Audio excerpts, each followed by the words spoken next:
ఐబొమ్మ రవి 5 రోజుల కస్టడీ ఇవాల్టితో ముగిసింది. కోర్టు ఆదేశాలతో ఐబొమ్మ రవిని చెంచల్గూడ జైలుకు తరలించారు పోలీసులు.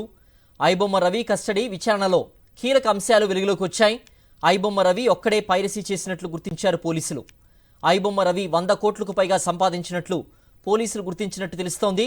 30 కోట్లకు సంబంధించిన బ్యాంక్ లావాదేవీల్ని ఐడెంటిఫై చేశారు. టెలిగ్రామ్ యాప్ ద్వారా బేరమాడి సినిమాలు కొనుగోలు చేసినట్టు తెలుస్తోంది. ఐబొమ్మలో మూవీపై క్లిక్ చేయగానే 15 యాడ్స్కు డైరెక్ట్ లింక్ వెళ్తున్నట్లు పోలీసులు గుర్తించారు. ఐబొమ్మ రవికి బెయిల్ వస్తుందని భావిస్తున్నామంటున్నారు అతని తరఫు లాయర్ శ్రీనాథ్. రవి రిమాండ్ అయిన రోజే బెయిల్ పిటిషన్ వేశామని, రేపు పీపీ కౌంటర్ వేశాక బెయిల్ మూమెంట్ ఉంటుందన్నారు. 27న రవిని కోర్టులో హాజరుపరచాలని నాంపల్లి కోర్టు ఆదేశించిందన్నారు. 2 సెక్షన్లు మాత్రమే అప్లికబుల్ అవుతాయని, మిగతా కేసులపై కోర్టులో కొట్లాడతామంటున్న ఐబొమ్మ రవి తరఫు లాయర్ శ్రీనాథ్తో మా ప్రతినిధి Amogh face to face. IBomma Ravi 5 రోజుల కస్టడీ పూర్తయింది. కొద్దిసేపటి క్రితమే నాంపల్లి కోర్టులో అతన్ని హాజరుపరిచారు. దీంతో అతన్ని చెంచల్గూడ జైలు కూడా తరలించారు. అయితే ఐబొమ్మ రవికి సంబంధించిన అడ్వకేట్ ఉన్నారు, మనతో మాట్లాడే ప్రయత్నం చేద్దాం. సార్, ఏంటి అసలు మీరు ఆల్రెడీ బెయిల్ పిటిషన్ కూడా దాఖలు చేశారు, ఇవాళ రిమాండ్ కూడా పంపించారు, ఏంటి ఏం జరిగింది?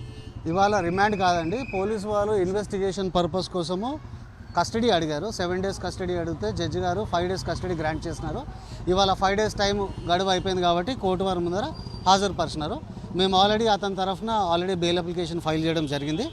అందులో పీపీ గారు కౌంటర్ అయినందుకు కానీ రేపు కౌంటర్ అండ్ హీరింగ్కి రేపటికి పోస్ట్ చేసినారు జడ్జి గారు. బెయిల్ పిటిషన్ ముఖ్యంగా ఎలాంటి అంశాలు పేర్కొన్నారు? బెయిల్ పిటిషన్ ఇప్పటివరకు అప్డేట్ ఏముంది? బెయిల్ పిటిషన్ మేము రిమాండ్ అయిన 2వ రోజే ఫైల్ చేసినామండి. కానీ ఒకసారి బెయిల్ పిటిషన్ ఫైల్ అయిన తర్వాత పోలీస్ కస్టడీ పెండింగ్ ఉంటే ఫస్ట్ పోలీస్ కస్టడీ కంప్లీట్ అవుతుంది, దాని తర్వాతనే బెయిల్ అప్లికేషన్ తీసుకుంటారు. సో ఇవాళనే పోలీస్ కస్టడీ అయిపోయింది కాబట్టి జడ్జి గారికి దృష్టికి తీసుకొచ్చినాము. బెయిల్ అప్లికేషన్ పెండింగ్ ఉందంటే పీపీ గారు కౌంటర్ ఉందా అంటే కౌంటర్ రెడీ లేదు, ఇన్స్ట్రక్షన్స్ కోసం రేపటి తీసుకున్నారు. రేపు కౌంటర్ ఫైల్ చేసిన తర్వాత ఆర్గ్యుమెంట్ అవుతుంది. రవిని హాజరుపరిచిన తర్వాత వాళ్ళు ఏమైనా పీటీ వారెంట్ కానీ ఇంకేమైనా దాఖలు చేశారా? మొత్తం 5 కేసులు ఉన్నాయంటున్నారు. 5 కేసులు నిజమే అండి. 5 కేసులలో ఒక్క కేసులో 155/25లో రిమాండ్ చేసినారు. 2 days బ్యాక్ తను కస్టడీలో ఉన్నప్పుడు క్రైమ్ నెంబర్ 347లో పీటీ వేస్తున్నట్టు మాకు నోటీస్ ఇచ్చినారు. మిగతా కేసెస్లలో ఇంకా ఇవ్వలేదు. పోలీసులు నమోదు చేసిన 5 కేసుల్లో సెక్షన్లు దానికి సంబంధించినవి ఉన్నాయా, లేకుంటే కావాలని పోలీసులు అది కోర్టు వారు జడ్జి గారి ముందర మేము ఆర్గ్యుమెంట్ చెప్పి కోర్టును కన్విన్స్ చేస్తాము. It is not correct, media ముందర దాని గురించి డిస్కషన్ కరెక్ట్ కాదు. ముఖ్యంగా అతడు ఎన్ఆర్ఐ అని అంటున్నారు, ఫారినర్ యాక్ట్ కూడా జోడించారు, ఫోర్జరీ యాక్ట్, ఇవన్నీ కూడా అప్లికేబుల్ అవుతుందా? మీరు ఏమని వాదిస్తారు? ముఖ్యంగా చెప్పచ్చు. కోర్టు ముందర మా వాదన on merits and technical grounds మీద ఉంటుందండి. ఇప్పుడు కోర్టు ముందర ఏం ఆర్గ్యుమెంట్ చేస్తామన్నది ఇప్పుడు మీడియా ముందర చెప్పడం సబబు కాదు, కరెక్ట్ కాదు. మేము మాత్రం టెక్నికల్గా ఏది కరెక్ట్, ఏది రాంగ్, ఏది అప్లికబుల్ కాదో మేము కోర్టు వారి ముందర జడ్జి గారిని కన్విన్స్ చేసే ప్రయత్నం మేము చేస్తాం. పిటిషనర్ అడ్వకేట్గా అంటే కేసు వాళ్ళు పోలీసు వాళ్ళు పెట్టిన కేసు అసలు వాస్తవంగా చెల్లుతుందా లేదా, ఫోర్జరీ కేసు కాదు ఇంకా చాలా సెక్షన్లు కూడా 13 సెక్షన్లు కూడా విధించారు కదా, ఏంటి అసలు?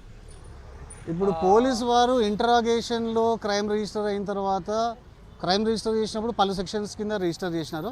తర్వాత ఫస్ట్ A2 అని అరెస్ట్ చేసినారు లాస్ట్ మంత్ 24 తారీఖు. అప్పుడు కొన్ని సెక్షన్స్ యాడ్ చేసినారు. తర్వాత రవిని పట్టుకున్న తర్వాత కూడా కొన్ని సెక్షన్స్ యాడ్ చేసినారు.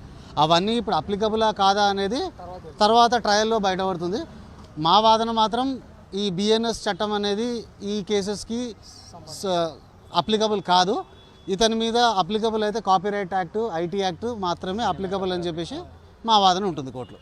ఇది అడ్వకేట్ చెప్తుంది. ముఖ్యంగా ఏదైతే ఐబొమ్మ రవి కేసులో ఇప్పటికే ఒకవైపు అతన్ని చెంచల్గూడ జైలు కూడా తరలించారు. ఇవాళ అతనికి సంబంధించిన ఏదైతే బెయిల్ పిటిషన్ మూవింగ్కి ఉన్నటువంటి ఆధారాలు ఏవైతే ఉంటాయో పీపీ కౌంటర్ దాఖలు చేయలేదు. రేపు కౌంటర్ దాఖలు చేసిన తర్వాత బెయిల్కి సంబంధించిన విచారణ జరుగుతుంది, బెయిల్ వస్తుందనేది న్యాయవాది ఆశాభావం అయితే వ్యక్తం చేస్తున్నారు. ముఖ్యంగా ఈ కేసులో కొన్ని సెక్షన్లు మాత్రమే నిందితుడి అప్లికేబుల్గా ఉన్నాయి, మిగతా సెక్షన్లు తప్పుగా బనాయించారు. వాటి మీద కోర్టులో కొట్లాడతామని కూడా అడ్వకేట్ చెప్తా ఉన్నారు. కెమెరా పర్సన్ కుశాల్తో అమరేందర్ రెడ్డి, సాక్షి టీవీ, నాంపల్లి కోర్టు నుండి.